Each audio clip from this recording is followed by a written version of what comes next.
ప్రార్థన చేసుకుందాం. అందరూ కూడా ప్రభు సన్నిధానికి వచ్చిన అందరము కూడా 10 నిమిషాలు ప్రభు సన్నిధిలో ప్రార్థన చేసుకుందాం. మమ్మల్ని వ్యక్తులుగా ప్రేమించిన మా ప్రియ పరలోకపు తండ్రి, మీ పరిశుద్ధమైన నామములకు స్తోత్రాలు. ఈ యొక్క మధ్యాహ్న కాల సమయంలో ఈ స్థలములో ఈ విధంగా కూడి మిమ్మల్ని ఆరాధించుకునే గొప్ప యోగ్యతని మాకు అనుగ్రహించినందుకు స్తోత్రాలు. ఇప్పుడు 10 నిమిషాలు మీ వాక్యం ద్వారా మాతో మాట్లాడి వినగల చెవిని గ్రహించేల హృదయాన్ని మాకు అనుగ్రహించిన ఆయన ఆ చలుపును మమ్మల్ని మీ సిలువ చోట మరుగుపరుచుకుని సంఘానికి మాకు కావలసినటువంటి నీ వాక్కులను ప్రభా మాకు పంపించి మమ్మల్ని ధైర్యపరిచి మమ్మల్ని సరిదిద్దుకోవడానికి కృప చూపించిన ఆయన మీ రాకడ బహు సమీపంలో కనుక నీ రాకడ కొరకు మేమందరము కూడా సంఘాలుగా ప్రభా ఆయుక్తపరుచుకుని మీ నిత్య రాజ్యానికి వారసులం కావడానికి మాకు సిద్ధపాటును కలుగు చేసి వాక్యం ద్వారా మమ్మల్ని ధైర్యపరిచి బలపరిచి స్వస్థపరిచి అయ్యా సరిచేయమని యేసునామమున బట్టి అడుగుచున్నాం తండ్రి. Praise the lord. హల్లెలూయా.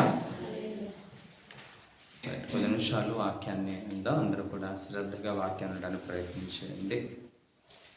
ఈరోజు దేవుడు మనల్ని అడుగుతున్నటువంటి కొన్ని ప్రశ్నలకి మన యొక్క సమాధానం ఏమై ఉన్నది?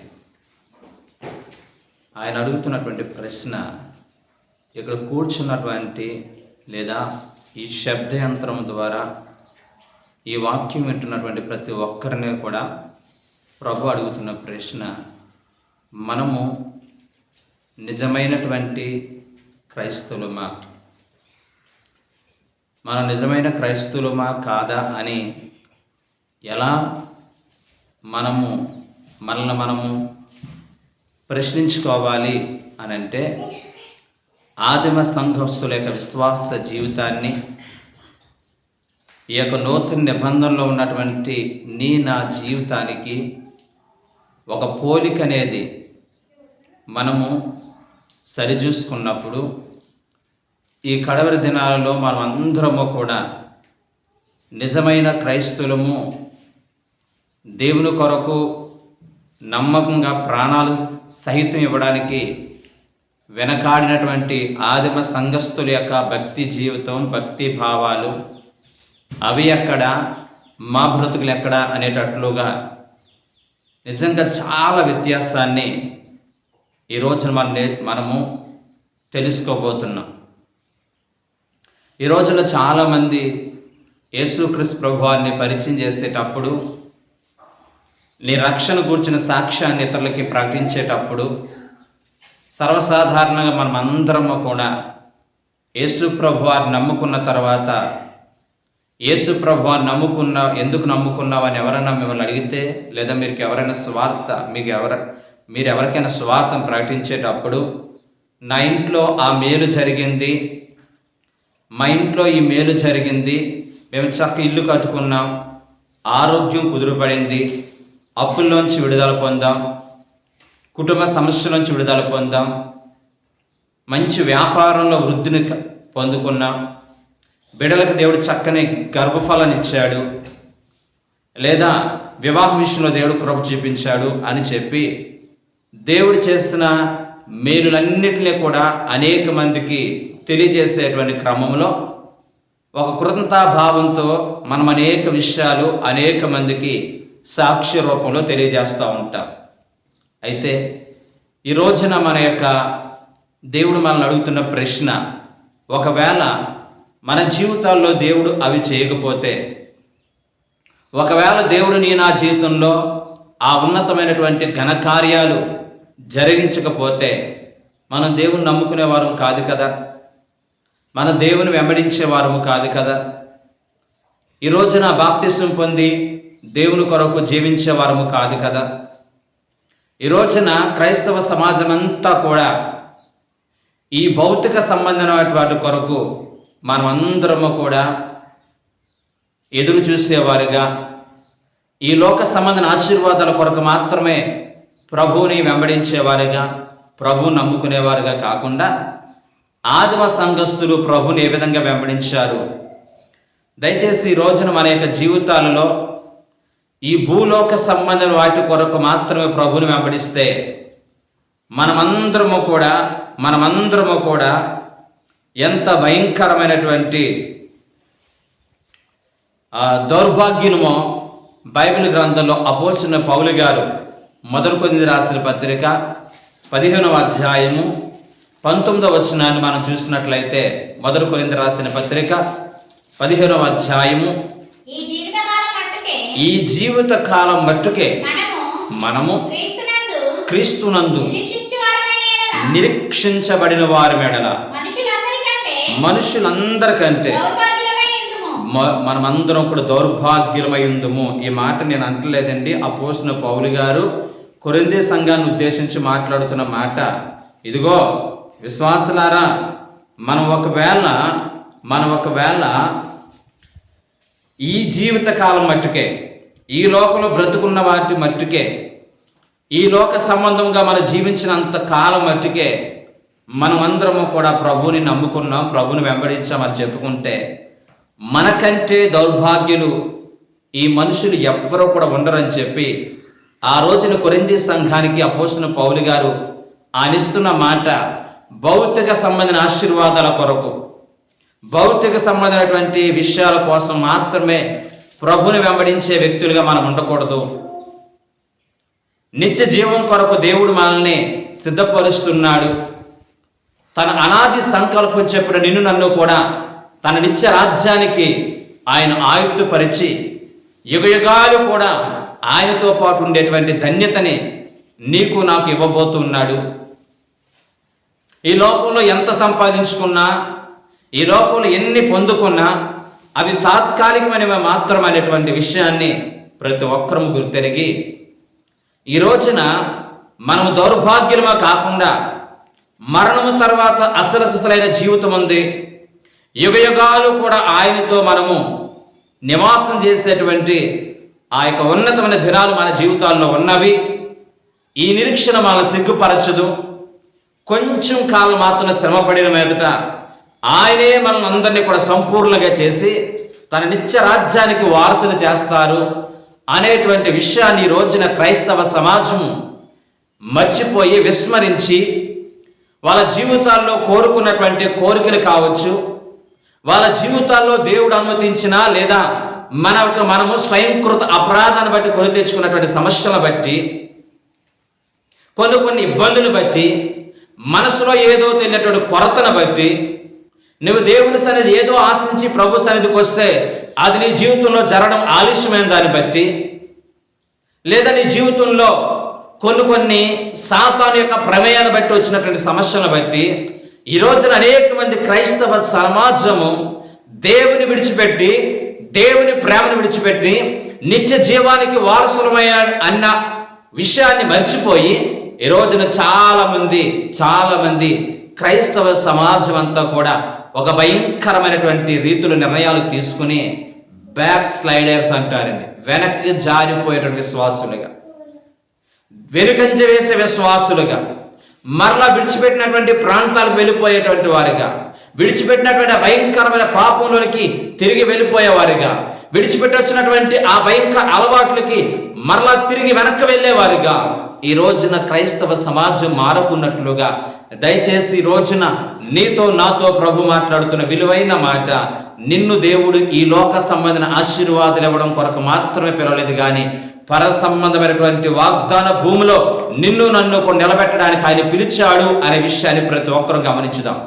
అయితే ఈ లోకంలో బ్రతుకుతున్న మనందరి జీవితాలలో మనుషులు గనుక కొన్ని శ్రమలు, కొన్ని కీడులు, కొన్ని భయంకరమైన ప్రతికూలమైన పరిస్థితులు మనం అనుభవించవలసిన పరిస్థితి వస్తుంది. ఈ మాట బైబిల్ గ్రంథంలో యోబు భక్తుడు 2వ అధ్యాయము 10వ వచనం, యోబు గ్రంథము 2వ అధ్యాయము 10వ వచనాన్ని మనం చూసినట్లయితే యోబు గ్రంథము 2వ అధ్యాయము 10వ వచనం.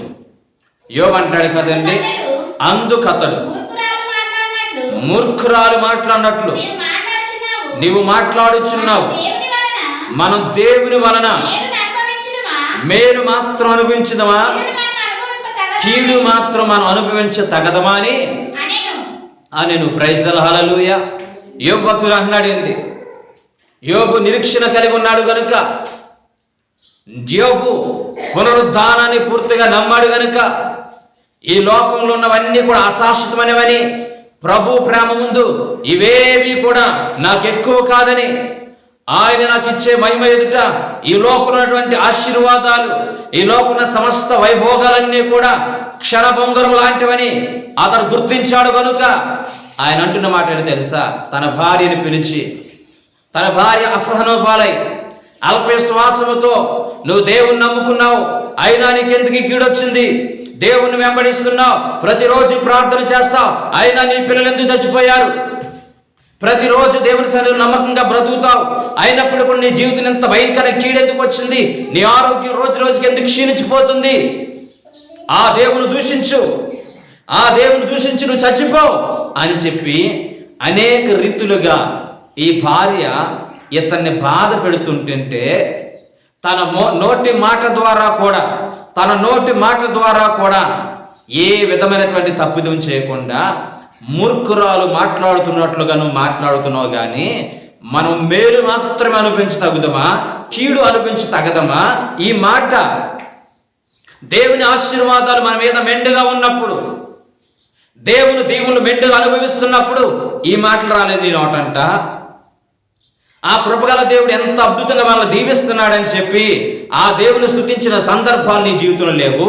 ఈ రోజు నీ జీవితంలో వచ్చిన ఈ కీడును బట్టి, నీ జీవితంలో వచ్చిన ఈ సమస్యను బట్టి, నీ జీవితంలో వచ్చినటువంటి ఇబ్బందులు బట్టి, అవి ఏవైనా కావచ్చు, నీకు నువ్వుగా ఈ లోకంలో దేవుణ్ణి మనల్ని శోధించింది కంటే, సాతాన్ని మనం శోధించడం కంటే ఎక్కువ శాతము మన జీవితాల్లో మనకు మనంగా కొని తెచ్చుకున్నటువంటి స్వయం కృప అపరాధాన్ని బట్టి చేసుకున్నటువంటి నష్టాలు, కష్టాలు ఎక్కువే.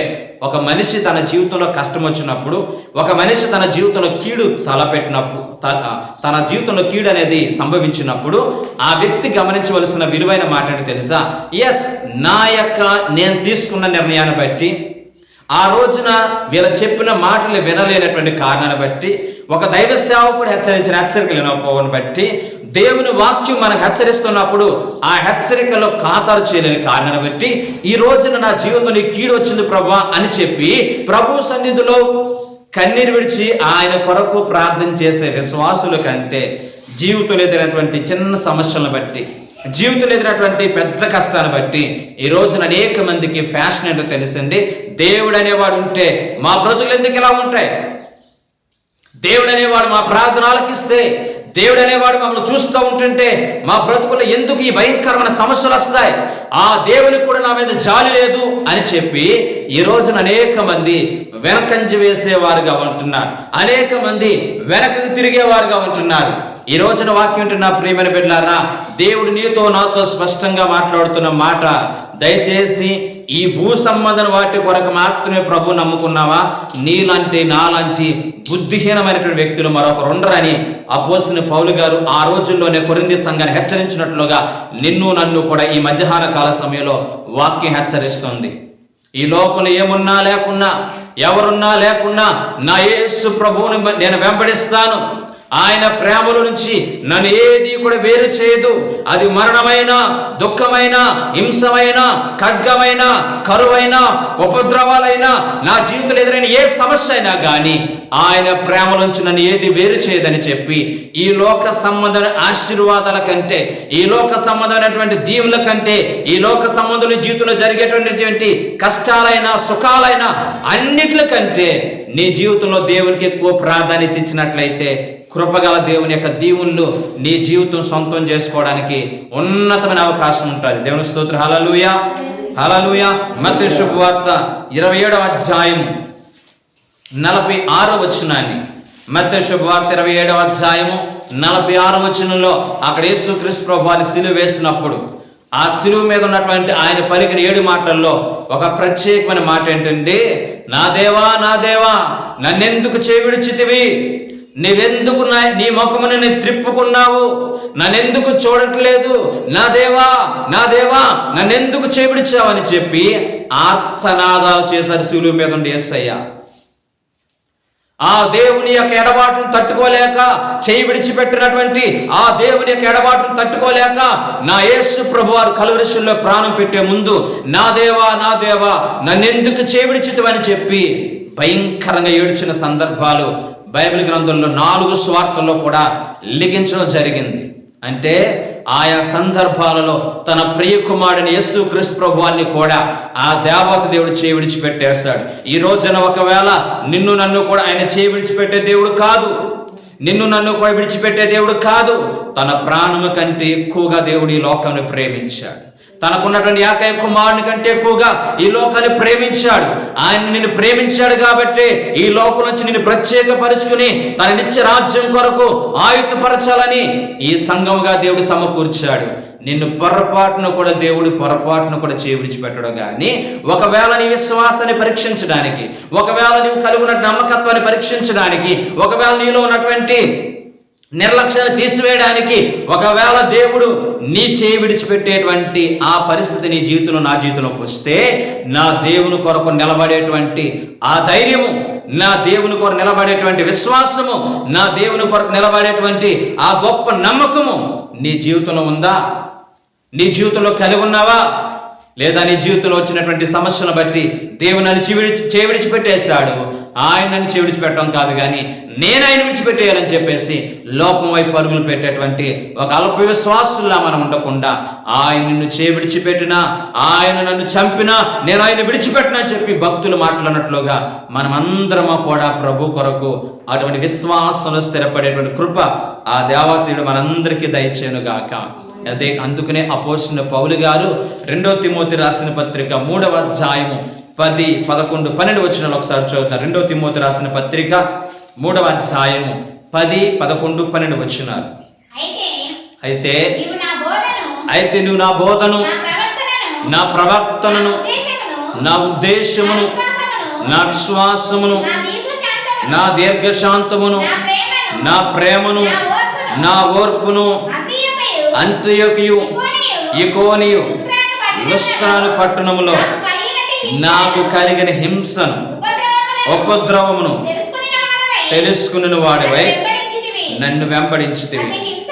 అటు హింసలను సహించితిని గాని వాటన్నిటిలో నుంచి ప్రభువు నన్ను తప్పించాను. తర్వాత క్రీస్తు యేసునందు సద్భక్తితో బ్రతకును ఉద్దేశించి వారందరూ హింస పొందురు. అందరూ అండర్లైన్ చేసుకోండి. సద్భక్తితో బ్రతకను ఉద్దేశించి వారు అనేక హింసలు పొందుతారు. వాక్యం వింటున్న ప్రేమైన బిడ్డలారా, అపోస్తలుడైన పౌలు గారు సౌలుగా ఉన్నంత కాలము కూడా తన బ్రతుకంతా కూడా ఒక ఉన్నతమైనటువంటి చక్కగా సాగుతూ ఉంటుంది. దమస్కు గేటు దగ్గర దేవుని యొక్క దర్శనం పొందుకున్న తర్వాత ఈ యొక్క సౌలు పౌలుగా మారిన తర్వాత ఆ రోజు నుంచి కష్టాలు ప్రారంభమైనవి, ఆ రోజు నుంచి కూడా ఇబ్బందులు ప్రారంభమైనవి, ఆ రోజు నుంచి కూడా తనకి మరణకరమైన పరిస్థితులు ఎదురైనాయి, అనేక ఉపద్రవాలు ఎదురైనాయి. అయితే పౌలు గారు అంటున్న మాట ఏంటి తెలుసా? అయ్యా, నా జీవితంలో వచ్చిన ఏ సమస్య అయినా, నా బ్రతుకులో వచ్చిన ఏ కష్టమైనా నీ ప్రేమలోంచి నన్ను ఏది వేరు చేయదు. ఈ లోకంలో అన్నీ కూడా నీ ఎదుట వీటన్నిటిని కూడా పెంట కుప్పతో సమానంగా ఎంచుకుంటున్నా అని అంటూ ఈ రోజున ఈ యొక్క ఉన్నతమైన పరిచర్య, ఈ శ్రేష్టమైన ఘనమైన పరిచర్య నాతో ఆగిపోకుండా నాకు మించిన స్థాయిలో అద్భుతమైన పరిచర్య చేసేటట్లుగా అనేక మందిని ప్రభు కొరకు నిలబెట్టాలనే తపనతో అపోస్తలుడైన పౌలు గారు తన జీవితంలో తాను అనుభవించినటువంటి కష్టాలు కావచ్చు, విశ్వాస జీవితాన్ని కావచ్చు, వీటన్నిటిని కూడా ఆయన చనిపోయే ముందు అపోస్తలుడైన పౌలు గారు తిమోతిని కూర్చుండబెట్టుకుని మాట్లాడుతూ ఇక్కడ మాటలు రాస్తున్నటువంటి మాటలు మనం చూసినట్లయితే, ఓ తిమోతి, నీవు నా బోధను గూర్చి విన్నావు, నేను ఎలా బోధిస్తున్నానో నువ్వు విన్నావు. నా ప్రవక్తనేంటో నువ్వు దగ్గరుండి చూసావు.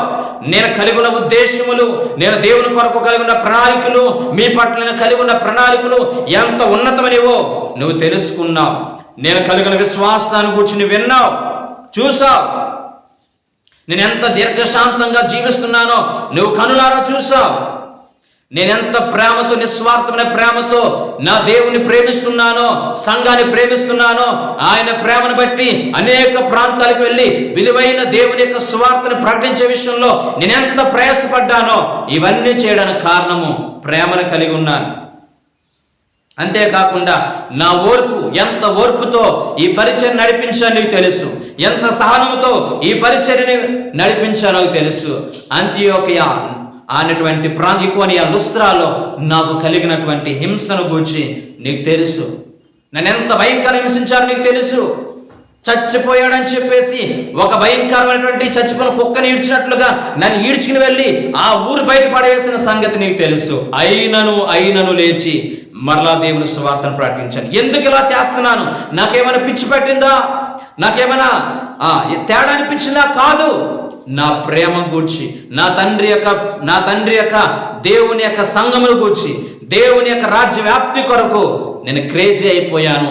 నేను దేవుని కొరకు నమ్మకంగా బ్రతకాలనేటువంటి ప్రయత్నంలో ఇవన్నీ శ్రమలు నా జీవితంలో ఎన్నదగినవి కాకుండా పోయినాయి. ఈ శ్రమలన్నీ కూడా ఆయన నాకు ఇచ్చే మహిమ ఎదుట, ఆయన నాకు ఇచ్చే కిరీటం ఎదుట, ఆ పరలోక రాజ్యంలో స్థానం ఎదుట ఈ లోకమున్నవన్నీ కూడా ఎన్నదగినవి కాదుగా అనిపించింది. ఆయన మహిమను తలుసుకున్నప్పుడు, ఆయన ఇచ్చే మహిమను తలుసుకున్నప్పుడు ఈ లోకంలో కలిగిన శ్రమలన్నీ కూడా నాకు ఎన్నదగినవి కావనిపించింది.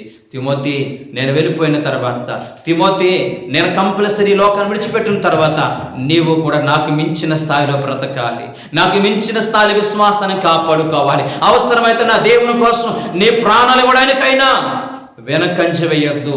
సద్భక్తితో బ్రతకను ఉద్దేశించేవారు అనేక హింసల పాలవుతారు. నువ్వు భక్తిగా బ్రతకాలంటే, నిజాయితీగా బ్రతకాలంటే, దేవుని కోసం జీవించాలంటే, వైరాగ్యంగా బ్రతకాలంటే నీ జీవితంలో అనేక హింసలు వస్తాయి. నాకు వచ్చినట్టు ఉపద్రవాలు వస్తాయి, నాకు వచ్చినట్టుగా అనేక ఇబ్బందులు వస్తాయి. అవసరమైతే నాకు మించిన పరిస్థితులు వస్తాయి. నాకు ఎక్స్పీరియన్స్ ఏంటో తెలుసా? యేసు క్రీస్తు ప్రభువు ఈ లోకంలో సత్సరుడు ఉన్న దినాలలో యేసు ప్రభువుని సిలువ వేస్తూ ఉంటుంటే విశ్వాసులకి సరైనటువంటి సమర్పణ లేక, అక్కడ ఉన్నటువంటి ఆ శిష్యులకి సరైనటువంటి దర్శనం లేక, ఈ లోకంలో కన్ను మూసిన తర్వాత పరలోక రాజ్యంలో ఆయనతో పాటు ఉంటామనేటువంటి ఆ నిరీక్షణ గూర్చిన సరైన ప్రత్యక్షత లేక అనేక మంది చెదిరిపోయారు. అనేక మంది ఆయన విడిచిపెట్టేశారు. అనేక మంది ఆయనకి దూరమైపోయారు. దేవుడిచ్చేటువంటి ఆ ఉన్నతమైన బహుమానం పొందుకునేటువంటి క్రమంలో ఈ లోకంలో వచ్చినటువంటి చిన్న చిన్న సమస్యలకి అనేక మంది విశ్వాసులు, అనేక మంది అక్కడ శిష్యులు వెనక్కి వెళ్ళిపోయారు. తిమోతి, నువ్వు అలా వెళ్ళిపోవద్దు, శ్రమలు వచ్చిన ప్రభు కొరకు నిలబడని చెప్పి తనకు ఉన్నటువంటి అనుభవాలను గురించి అపోస్తలుడైనటువంటి పౌలు గారు తిమోతి గారిని మానసికంగా స్థిరపరుస్తున్నాడు. వాక్యం ఉన్న ప్రియమైన బిడ్డలారా, ఇక్కడ ఉన్న ప్రతి విశ్వాసికుడు నీ జీవితంలో ఎన్ని కష్టాలు వచ్చినా, ఎన్ని బాధలు వచ్చినా, ఎన్ని అవమానాలు వచ్చినా, ఎన్ని నిందలు వచ్చినా నా ప్రభు కొరకు ఈ కాలనటి ఒక తిమోతిలని బ్రతకాలని దేవుడు కోరుకుంటున్నాడు. ఈ కాలంలో నా యేసు ప్రభువారి కోసం, నా యేసు ప్రభువారు ఇచ్చేటువంటి ఆ ప్రత్యక్షత కొరకు ఎదురు చూసి ఈ లోకమున్నవన్నీ కూడా నా జీవితంలో జరిగేవి ఏదైనా కానీ ఎన్నదగినవి కాదనుకోవాలి తప్ప, నా జీవితంలో జరగకపోతే నేను దేవుని విడిచిపెట్టేస్తాను. నేను కోరుకున్న కోరిక నా జీవితంలో జరగకపోతే నేను విడిచిపెట్టేస్తాను. నేను అనుకున్నట్లుగా నా కూతురికి నా కొడుకు వివాహం కాకపోతే నేను దేవుని విడిచిపెట్టేస్తాను. అనారోగ్యం తగ్గకపోతే దేవుని విడిచిపెట్టేస్తాను. ఉద్యోగం రాకపోతే దేవుని విడిచిపెట్టేస్తాను. వ్యాపారంలో నష్టం వచ్చి దేవుని విడిచిపెట్టేస్తాను. జీవితంలో జరగకున్నటువంటి కీడు జరిగితే దేవుని విడిచిపెట్టేస్తాను. ఎవరైనా బంధువులు చనిపోతే కనుక నేను దేవుని విడిచిపెట్టేస్తాను. ఇదా క్రైస్తవత్వం, ఇదా దేవుని యొక్క సన్నిధి పట్టి ఉన్నటువంటి దృఢ విశ్వాసం. ఈ రోజున ప్రభు నాతో మాట్లాడుతున్నాడు. ఇలాంటి విశ్వాసముతో పౌలు గారు బ్రతికి తన దగ్గర ఉన్న తిమోతిని అలా బ్రతికించారని, అలా జీవింపజేశారు.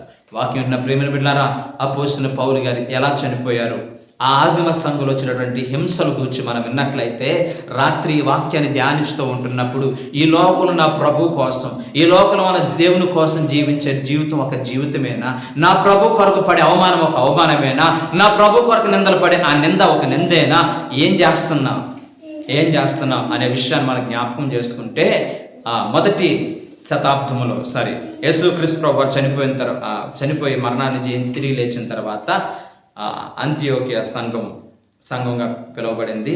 దాన్ని ఆదిమ సంఘం అంటారు. ఆదిమ సంఘములో వచ్చిన హింసను గురించి మనం యెరూషలేములో ఆదిమ సంఘంలో వచ్చిన హింసను గురించి చూసినట్లయితే, ఇంచుమించుగా క్రీస్తు పూర్వం 54వ సంవత్సరం నుంచి 304వ సంవత్సరం క్రీస్తు శకం 54వ సంవత్సరం నుంచి 304వ సంవత్సరం వరకు కూడా సంఘములో భయంకర హింస వచ్చిందండి. ఎలాంటి హింస వచ్చిందో అన్నీ చెప్పడానికి టైం లేదు, కానీ 2 వ్యక్తుల గురించి ముగించే ప్రయత్నం చేస్తాం. అందులో మొట్టమొదటిది నీరో అనేటువంటి చక్రవర్తి. ఇతడు రోమా సామ్రాజ్యానికి 6వ చక్రవర్తి. రోమా సామ్రాజ్యాన్ని ఇంచుమించుగా 15 సంవత్సరాల పాటు పరిపాలించిన వ్యక్తి నీరో. తనకున్నటువంటి టార్గెట్, తన కలిగి ఉన్నటువంటి ఆలోచనలు తెలుసా? ఈ భూమి మీద క్రైస్తవులు లేకుండా చేయాలి, ఆదిమ సంఘాన్ని ఆదిములోనే అణిచివేయాలి అని చెప్పి ఈ నీరో చక్రవర్తి ఈ యొక్క క్రైస్తవుల మీద, ప్రథమ ఆదిమ సంఘము మీద ఒక భయంకరమైన ద్వేషాన్ని పెట్టుకున్నాడు. ఎంత దుర్మార్గుడు అంటే, అతని కుటుంబం యొక్క నేపథ్యాన్ని చూస్తే భార్యను చంపించాడు, కన్న తల్లిని చంపించాడు, తాను వివాహం చేసుకున్నాడు, తను వివాహం చేసుకున్న భార్యను చంపించేసి తాను ప్రేమించిన ఒక అమ్మాయిని వివాహం చేసుకున్నాడు. ఆమె భయంకరంగా ఇతను ప్రేరేపిస్తూ ఉంటుంటే క్రైస్తవ ఆదిమ సంఘం మీద బహుభయంకరమైన క్రూరుడిగా మారిపోయాడు. అలా మారిపోతూ ఒక రోజున అనుకున్నాడు, ఈ యొక్క ప్రాంతంలో ఉన్నటువంటి బంగ్లాస్, ఈ రోమా సామ్రాజ్యాలు కట్టినటువంటి ఇవన్నీ కూడా పాతబడిపోయి వీటిని కాల్చేసి కొత్త వీటిని కట్టాలి. అలా కట్టాలంటే ఏం చేయాలి? వీటిని కాల్చేయాలి అని చెప్పి ఎవరో లేనప్పుడు వాటిని కాల్చేశాడు. అలా కాల్చబడితే ఈ రోజున లాస్ ఏంజల్స్ అనే ప్రాంతం ఎలా కాల్చబడుతుందో అలాగా 9 రోజుల పాటు కాలిపోయింది రోమా సామ్రాజ్యం. 9 రోజుల పాటు కాలిపోతూ బూడిదైపోతూ ఉంటుంటే ప్రజలందరూ వచ్చి ఎలా జరిగింది అని అంటే, ఈ నెపాన్ని, ఈ పరిస్థితిని కారణం ఎవరంటే అదుగో ఆదిమ సంఘస్థులు ఉన్నారు, ఆ సంఘస్థులే ఇలా కాల్చేశారు, ఆ క్రైస్తవులే మన మీద కోపాన్ని బట్టి ఇలా కాల్చేశారు, వాళ్ళంతు చూడండి అని చెప్పి నీరో చక్రవర్తి ఆ రోమా సామ్రాజ్యం ఉన్నటువంటి అనేక మందిని ప్రేరేపించి ఈ క్రైస్తవ సమాజం మీద లేదా ఈ యొక్క ఆదిమ సంఘం మీద పంజా విసిరి ఎంత భయంకరంగా వాళ్ళు బాధ పెట్టాడంటే, వాక్యం ఉన్న ప్రియమైన బిడ్డలారా, గర్భిణీ స్త్రీలను కూడా చూడకుండా తీసుకువెళ్ళి సింహాలకు ఆహారంగా వేసేస్తారు. అంతేకాకుండా ఒక క్రూర మృగాల యొక్క చర్మాన్ని అలా కట్టేసి ఎండలో నుంచోబెడితే ఆ ఎండకి ఆ చర్మంతా కూడా గట్టిగా దగ్గరికి అయిపోతే ఆ ఎముకలన్నీ కూడా పటపటని ఇరిగిపోయి అందరు ఎదురుకుండా చనిపోయేవారు. ఇంకా క్రూరమైనటువంటి కుక్కల్ని వాళ్ళ వెనకాల విడిచిపెట్టి అవి తరిమి వాళ్ళు పీక్కు తింటూ ఉంటుంటే ఆనందిస్తూ ఉండేవాడు. తారు పోసి మండు టెండలో నుంచోబెట్టేవాడండి క్రైస్తవ సమాజాన్ని. మైనం పూసినటువంటి వస్త్రాలని వాళ్ళకి ధరింపజేసి అగ్గిపూల వేసి వాళ్ళని కాల్చేసేవాడు. ఆ ప్రాంతంలో కొలాసియం అనేటువంటి ఒక ఆడిటోరియం ఉండేదంటండి, గ్రౌండ్. అందులో 1,00,000 మంది వరకు ఉండేటువంటి కెపాసిటీ ఆ రోజుల్లో కట్టారు. అధికారులందరూ అలా కూర్చుంటే ఈ క్రైస్తవులందరినీ కూడా అందులోకి తోలి వెనకాల సింహాలను పెట్టి అవి తరుముతూ వాళ్ళని పీక్కు తింటా ఉంటుంటే, భయంకరంగా చంపుకు తింటా ఉంటుంటే అవి చూసి ఆనందించినటువంటి భయంకరమైన వ్యక్తి నీరో చక్రవర్తి. ఇంత భయంకరమైన హింసలు రాత్రికాల సమయంలో కాగడాలు లేకపోతే, కాగడాల్లో నూనె వేయొద్దు, క్రైస్తవులు నుంచోబెట్టి వాళ్ళని కాల్చండి, వాళ్ళ దగ్గర నుంచి వచ్చే వేడిని బట్టి అవి చూసి ఆనందిందాం. ఈ రకమైనటువంటి పైచాచిక ఆనందాన్ని పొందుతూ ఒక భయంకరమైన సైకోలా ఈ నిరో చక్రవర్తి ప్రవర్తిస్తున్నప్పటికీ కూడా ఈ దేవుడు వద్దు, ఈ భక్తి వద్దు, ఈ ప్రార్థన వద్దు, నీ సన్నిధి నాకు వద్దు, నువ్వనేవాడు ఉంటే కనుక ఎందుకు నిరో చక్రవర్తిని చంపలేదు, నువ్వనేవాడు ఉంటే కనుక ఎందుకు మాకెంత శ్రమలు వస్తున్నాయి, మాకొద్దు, నువ్వు లేవు అని చెప్పి ఒక్కరు కూడా అనకుండా అనేక మంది క్రైస్తవులు నా ప్రభు కోసం ప్రాణాలు అర్పించడానికైనా సంసిద్ధులై వాళ్ళ జీవితాల్లో కళ్ళెదురుగుండా భర్తను కోల్పోతున్నా, కళ్ళెదురుగుండా చిన్న బిడ్డలు కోల్పోతున్నా, కళ్ళెదురుగుండానే గర్భిణీగా ఉన్నటువంటి ఆ స్త్రీ చచ్చిపోతున్నా, ఇవి చూసినా గాని ఆయన ఇచ్చే మహిమ ఎదుట ఈ లోకంలోవన్నీ కూడా ఎన్నదగినవి కాదు.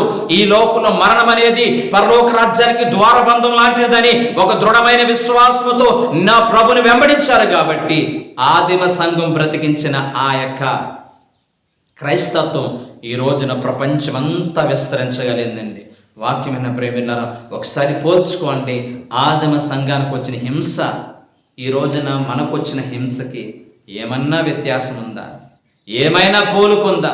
వాళ్ళు అనుభవించిన శ్రమలో, వాళ్ళు అనుభవించినటువంటి భయంకరమైన సమస్యలతో పోలిస్తే నీ సమస్య ఒక సమస్యేనా? నీకు వచ్చిన కష్టం ఒక కష్టమేనా? నీ జీవితంలో కల్పించుకున్నటువంటి కష్టాలని, నీ జీవితం నువ్వు కోరి తెచ్చుకున్న కష్టాలని నా దేవుని మీద, సంఘాల మీద ఆపాదించి దేవునికి దూరం అయిపోయేటువంటి ఒక అల్ప విశ్వాసులారా, నీకు నాకు దేవుడిచ్చేటువంటి ఆ మహిమ ఎదుట మనం నిలబడాలంటే కనుక నీ జీవితంలో వచ్చిన ప్రతి శ్రమనే శ్రమగా భావించకుండా ఆయన ఇచ్చే మహిమ ఎదుట ఎన్నదవిని కావని బ్రతకాలి. ఇదే నిరో చక్రవర్తి సువార్త ప్రకటిస్తున్న పేతురు గారిని చంపించేశాడు. ఇదే నిరో చక్రవర్తి అపోస్తలుడైన పౌలు గారిని చిరస్సాధనం చేశారు. నిజంగా ఎంత బాధాకరమైన పరిస్థితి, ఎంత ఘోరమైన పరిస్థితి. నువ్వు నా ప్రభు కొరకు ఎవడైనా ఒక్క మాట అంటే వాడు కాలిరిగిపోవాలని, చెయ్యిరిగిపోవాలని కోరుకునేటువంటి సమాజం మనం అంటున్నాం. నా వాక్యం ఉంటున్నా, దేవుని వాక్యం నా ప్రియమైన ప్రజలారా, ఆ రోజున ఆదిమ సంఘం నీరో చచ్చిపోవాలని కోరుకోలేదు, కానీ నా ప్రభు కొరకు మేము హతసాక్షులు అయిపోవాలి, నా ప్రభు కొరకు మేము ప్రాణాలు అర్పించాలి అని చెప్పి స్వచ్ఛందంగా వాళ్ళు సువార్తను బ్రతికించేటువంటి గొప్ప మహానుభావులుగా ఈ లోకంలో ప్రభు కోసం నిలబడ్డారండి. వారు చిందించిన రక్త బొట్లో నుంచి పుట్టుకొచ్చిన వారిని మనం అందరము కూడా ఈరోజు నా ప్రభు కొరకు ఎలా బ్రతుకుతున్నాం ఒకసారి ఆలోచించుతాం. తర్వాత ఈ నిరో చక్రవర్తి క్రీస్తు శకం 54 నుంచి 68 వరకు పరిపాలించాడు. ఆ తర్వాత కాలంలో క్రీస్తు శకం 81 నుంచి 96వ సంవత్సరం వరకు కూడా డొమియసియన్ అనే చక్రవర్తి ఇతడు పరిపాలించారు. ఈ డొమిషియన్ అనేటువంటి చక్రవర్తి వీడు ఎలాంటోడంటే సొంత సహోదరుణ్ణి కూడా చంపించినటువంటి దుర్మార్గుడు. సొంత సహోదరుణ్ణి చంపించాడు. అయితే కొన్ని ఆజ్ఞలు జారీ చేసేవాడు. నేను ఆజ్ఞలు జారీ చేస్తాను, ఈ ప్రాంతంలో క్రైస్తవులు ఉన్నారని తెలిసింది, వాళ్ళందరినీ తీసుకురండి, న్యాయపీఠం ఎదురు కూర్చోబెట్టండి. న్యాయపీఠం దగ్గర కూర్చొని పిలిచేవాడు, నీ దేవుడు కావాలా, ప్రాణం కావాలా అని అంటే చాలామంది మరి కొద్ది నిమిషాల్లో చంపేస్తారని తెలిసినా కానీ ఆ ప్రభువే కావాలని చెప్పి, ప్రభు కావాలని కోరుకుంటే వీళ్ళని తీసుకెళ్ళి ఏం చేస్తారంటే బ్రతికుండగానే తాడు కట్టి ఈడ్చుకుంటూ వెళ్ళకుండా చచ్చిపోయేవారు. అదే శిక్ష. 2 ఎత్తైనట్టు స్థలం దగ్గర తీసుకెళ్ళి అక్కడి నుంచి తోసేయండి, ఎవడైతే దేవుడు కావాలనుకుంటున్నాడు అలా తోసేసేవారు. ఎద్దుల దగ్గర తీసుకెళ్ళి పొడిపించి చంపేసేవారు. ఇలా 1 కాదు 2 కాదు, భయంకరమైనటువంటి హింసలు ఆదిమ సంఘం ఎదుర్కొన్నది.